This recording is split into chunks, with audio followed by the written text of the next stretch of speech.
guys, welcome back to Manch Talk. I'm your host, Carla Garrick. Today is Wednesday, and most of my friends are in Boston doing something else, but I am here letting you know what is happening in the great state of New Hampshire from a libertarian or liberty-forward perspective. Thanks for joining me again. Some of you may be watching this on YouTube. If you are, please hit that subscribe button. If you are watching it on Granite Grok, be sure to share it with someone who could do with some of this advice. And of course, if you're just watching this on cable access television, welcome to you too.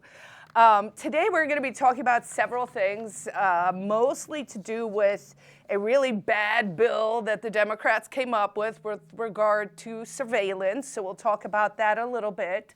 If we get time, I want to talk about some of the propaganda techniques that I didn't get to talk about last week because I dropped my notes everywhere. So I did actually number my pages today. So let's say we're making little incremental improvements over time. And then also, I just wanted to report in a little bit about my fasting. If I remember correctly, last week I might have been a little mental as I was coming off a last day fast. So first of all, we just had Porcupine Day.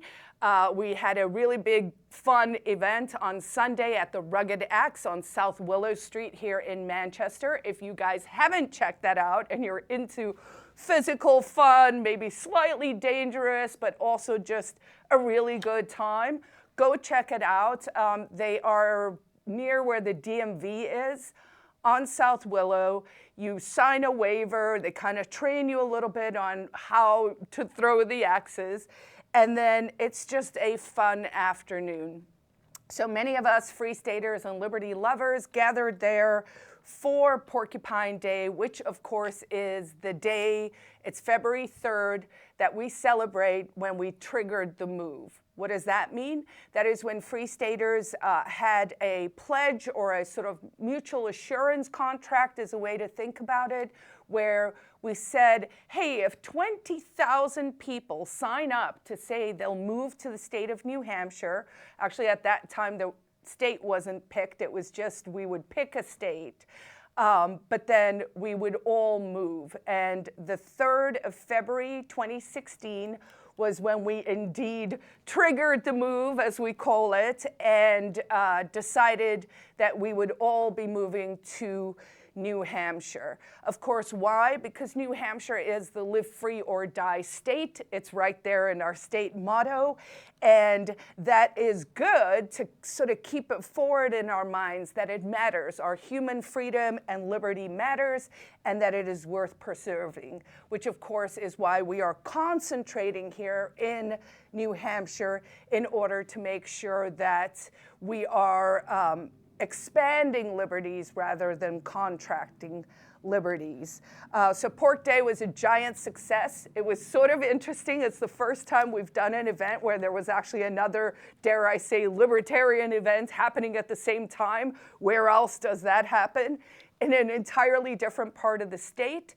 There was a debate up at Dartmouth also on Sunday afternoon with Scott Horton. I forget the actual debate question, but apparently that was also well attended and people had a good time there. Other news you guys might be interested in based on last week's show is what happened with RFK. So far, so good. Basically, he has passed the Senate committee hearing. So I think that was for finance. And I saw a little clip on X right before I came on here. And it was sort of all the Senate candidates or the Senate members saying yes or no, one for one, as the moderator sort of asked. And it was actually remarkable how miserable the Democrats look. They all voted against him, which you have to ask yourself, what is going on? I mean, Bernie, I don't know if you guys saw the clip, and unfortunately I didn't prepare it, but I mean, Bernie had like a solid meltdown, Hassan as well, Elizabeth Warren, and all of them claimed, oh, we don't take money from pharmaceutical, but they actually all do.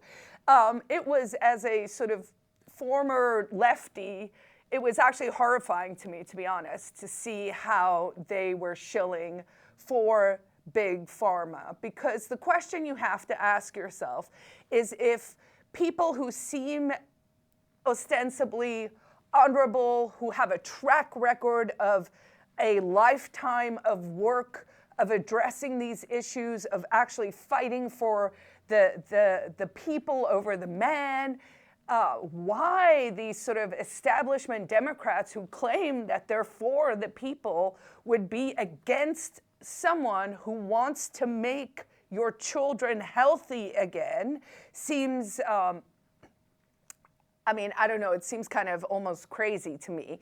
So it's a very obvious way, or tell, I suppose, in like a card game kind of way, to start to wonder, gee, what the hell is going on? And I think what one starts to see is, if you follow the money and you realize that DC is just a massive cesspool of handing out money to people's friends, then the pretense of it actually starts to disappear a little bit. We will also be talking a lot maybe today about the USAID situation. If you've been missing that, here's the short version. DOGE and Elon Musk went in and they cut USAID benefits that were basically going as a slush fund to the entire world. Now, you don't have to take my word for it. Here are the top things they were spending money on. So $20 million went for Iraqi Sesame Street. $2 million went for a Moroccan pottery class. $11 million to tell Vietnam to stop burning their trash. $27 million to give gift bags to illegals. $330 million to help Afghanis grow crops. $300 million for an unused Afghani power plant. $200 million for an unused dam, and $250 million for an Afghani road, unused road. Now, those last four that had to do with Afghanistan, I might say, you know what, we got a legitimate beef there because, you know, people did go in, blow stuff up, declare war, make a mess, and get the hell out of there. So maybe there is a reasonable argument to say taxpayer dollars should be spent on that. But for some of this other stuff, I mean, I don't even know what an Iraqi Sesame Street would look like. But it's basically, the way to think about it is, this USAID department is a slush fund for intelligence agencies, for NGOs, for people where money is trickling away to the vassal states of the empire. And the minute they shut it down, it was very interesting. Like, you push something down here and then you watch what props up or what, you know, bubbles up over here. And basically when they shut it down, what bubbled up here were a lot of Democrat voices saying that the sky was going to fall down if this happened. But what I saw, and perhaps what you should see or at least be willing to look at, is to go, gee, are these all the people who are on the take? Because yes, that is kind of what's going on. So the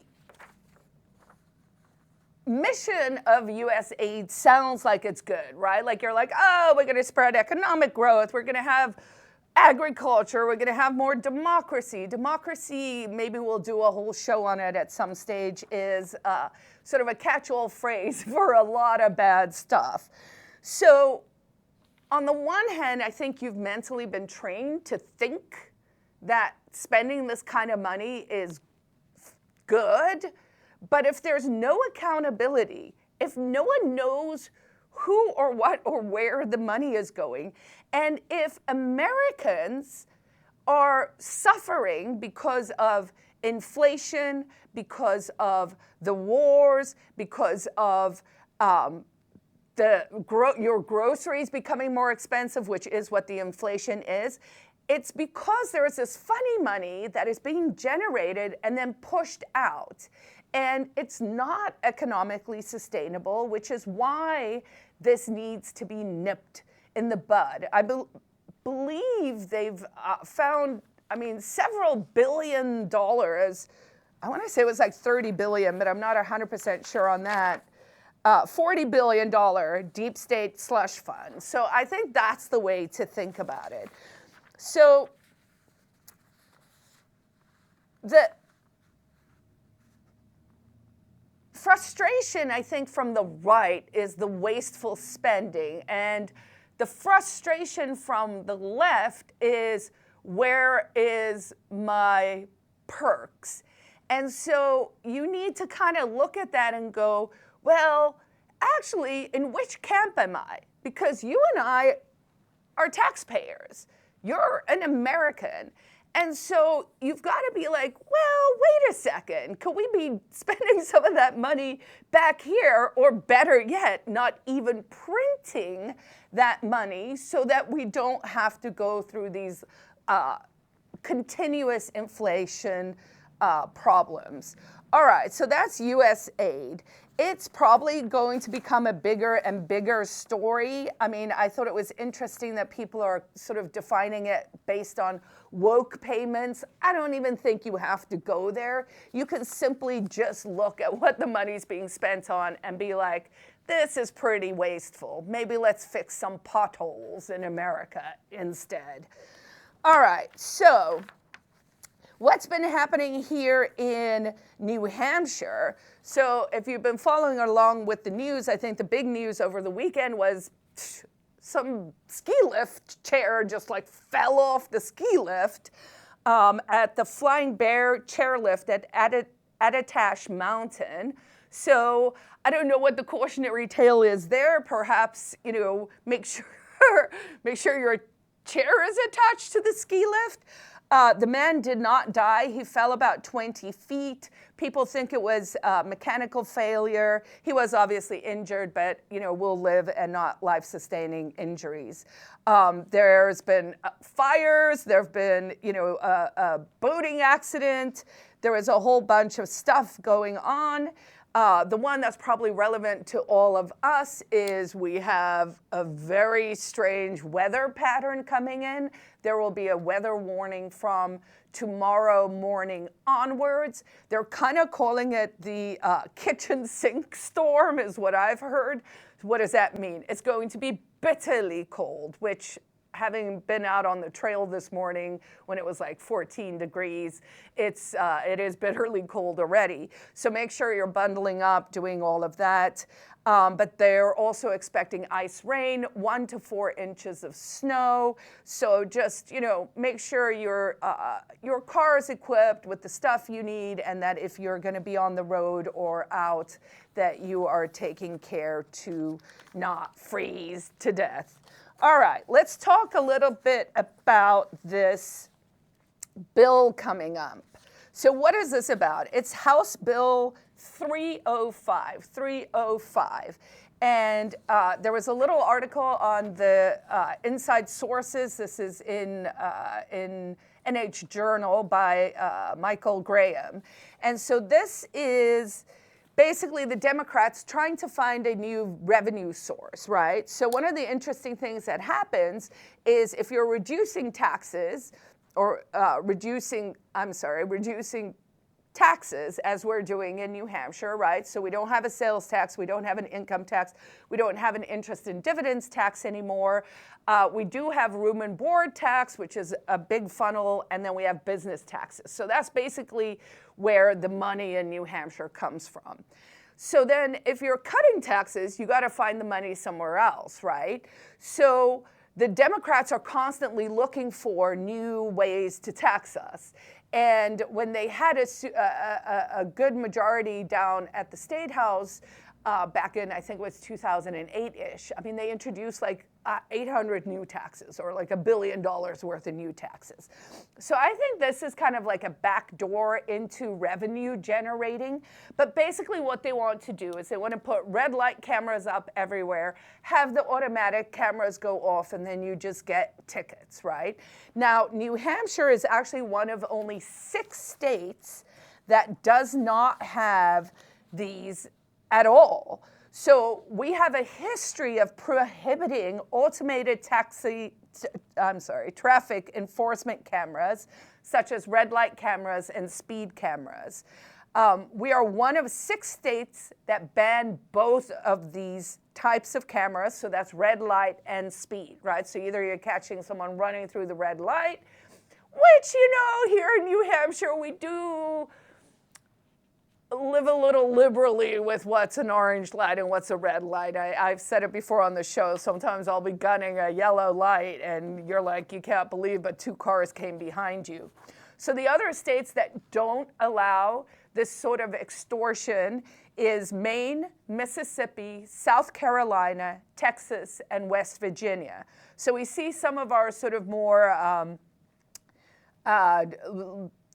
I guess conservative South Carolina, Texas, West Virginia, Mississippi. Maine actually kind of surprised me, so that's nice to see. And so if you're from the Maine area, make sure that you guys continue to push back against this kind of legislation.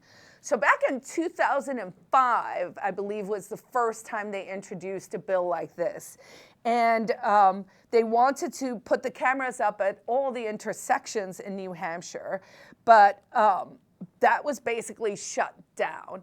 Now, from 2005, I know for a fact that I have testified on camera bills up at the State House. And in fact, I sued the city of Manchester probably, I don't know, 5-6 years ago now, because they wanted to put cameras up outside City Hall, and that would actually have been a violation of these protections that we have here in New Hampshire. And I recall that, okay, so basically the House Bill 305 would permit municipalities to install and operate traffic enforcement cameras for monitoring vehicle speed and red light violations. This bill represents a renewed effort to change the state's stance on automated traffic enforcement. So they're trying to backdoor technology that's supposed to keep us safer, but the real danger here is once you put in the tools for surveillance, you've put in the tools for surveillance. Now, why do I know that we've done this before? Because I have testified at the State House, and I have a very clear recollection, there might actually even be video of it somewhere, of talking about what kind of world we're manifesting, right? So the way I want to explain it is, when you watch sci-fi movies, right? When you watch The Hunger Games, or you watch, you know, I don't know, whatever, I'm blanking on sci-fi movies right now, right? But we all know them, the sort of dystopian, futuristic movies where everything is either extremely clinical or everything is extremely nasty, or it's very clinical for the wealthy, meaning clean and sterile, and then, you know, all the plebes are in the dirty life on the planet kind of thing, right? But there's always this element of control where, like, everything is being scanned, whether it's your biometrics or your control, you know, travel restrictions. Like, whenever you picture the future, it seems most people are picturing a lot of like big bro energy, right? Like lots of, hey, we're gonna surveil everyone energy. And when I was up at the State House, I actually asked them, hey, everyone on this committee, like when you watch those movies, do you ever wonder, like, how did we get from here to there, right? Because it's not like you become a fully surveilled community or country or world immediately, right? Like it starts with incremental steps, and then one day you just look around and you're like, oh no, how did this happen? And I will tell you, it happens with things like this HB 305, where it's like they tell you it's for safety, but they can't actually show you that other than, you know, these 6 states where it is not legal to use these surveillance cameras, that, you know, is the traffic so much safer in New York State than in New Hampshire? I doubt it, right? So they use the excuse of this is going to make things safer for us, but then they can't actually show that that's true. But what it does do is it increases the surveillance state, so it empowers law enforcement to monitor your comings and goings. And this was kind of like a scare story people said way back in the day, but I do think it holds merit because it was happening. People initially said if we automate the toll gates, so they actually do take a photo of your license at the toll gates, so people would say, well, so if I went through the toll gate on the way to Concord, and then I went through, there's not another one north, but let's say between 2 toll gates, then they could actually, with like math, you know, the old word sums, if you're traveling, I don't know, 72 miles an hour between 2 toll gates, you know, so they could monitor that people were breaking the speed limit based on the amount of time between the 2 tolls, and then they were ticketing them for that. So they were saying, oh no, we're just looking at your, you know, it's just a record that you went through here, but then they backdoored it immediately in some states. So these are the kinds of things that we have to guard against and really think about.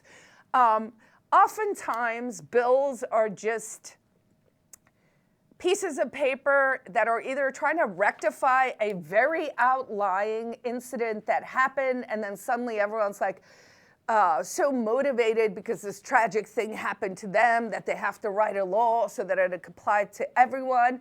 Those laws should be totally illegal. I mean, I'm really sorry when bad things happen to good people, but it's like we don't have to write a law for everything. You know what I mean? Like murder is murder. We don't have to have 90 million different definitions of how it could possibly happen. It's like, were you alive? Are you now dead? Who did it, right? Like we're overcomplicating everything in life. Speaking of overcomplicating everything, this bill will be, I believe, so it was introduced in January. It's been referred to the House Transportation Committee. The public hearing is February 4th, so that was probably today, possibly yesterday. So anyway, we should keep our eye on this one because it needs to get killed nice and dead. All right, let us do just short other things.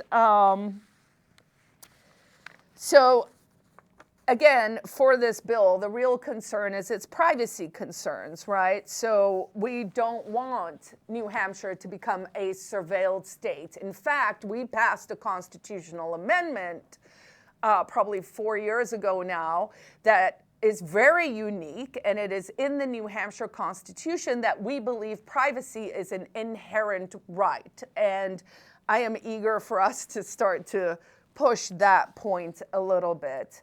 All right, what's coming up this week? If you are not following me on X, please do. I'm doing these 365 X lives. So every day I go on there and I prattle on about something. I'm either letting you know about something in my life or something I think might be relevant to activists in New Hampshire. I'm also trying to communicate some of the things I've learned over the years in terms of life hacks and maybe how to help you be a better human, because that's what I'm trying to do too. So follow me on X if you're on Facebook, where we stream these live, or I stream these live. Thank you. Leave me a comment, share, do all of that good stuff. All right, what's coming up this week in New Hampshire? If you are a free stater, there's always something coming up. Go to fsp.org/calendar. There are weekly meetups every night of the week in different regions. There's no excuse not to do things. There's some board games coming up. They have a Sunday skate now over at the RFK or JFK over on the east side. So we also have a Heart Basket workshop for adults. That's on Saturday in Portsmouth. There is the Granite State Generosity Comedy Night coming up, also on Saturday, 7 p.m. here on Front Street in Manchester. There is a library craft fair and chocolate tasting. That sounds good. Saturday at the Jefferson Community Center in Jefferson, New Hampshire. So if you are into crafts by local artisans and you want to have some chalkies, then go to that Jefferson Community Center. There's Nordic Nights at Brenton Woods Nordic Center, Saturday night from 4 to 8 p.m. That is like the magic of skiing at night, which sounds fun, but I think it's going to be really, really, really cold. All right, so that's a few things coming up this week. What else? This is the Libertarian Anthology. There are very brilliant, great essays, including mine, in there that you can take a look at. And I wanted to get some feedback from everyone. Going to be redoing the promo, redoing things. Obviously, you know, it's a different flavor of a show now. Syndicated on Granite Grok. Thinking about changing the name, thinking about New Hampshire first. Let me know in the comments what you think about that. Thank you so much for joining me. I will see all of you back here again next week. Thanks, guys.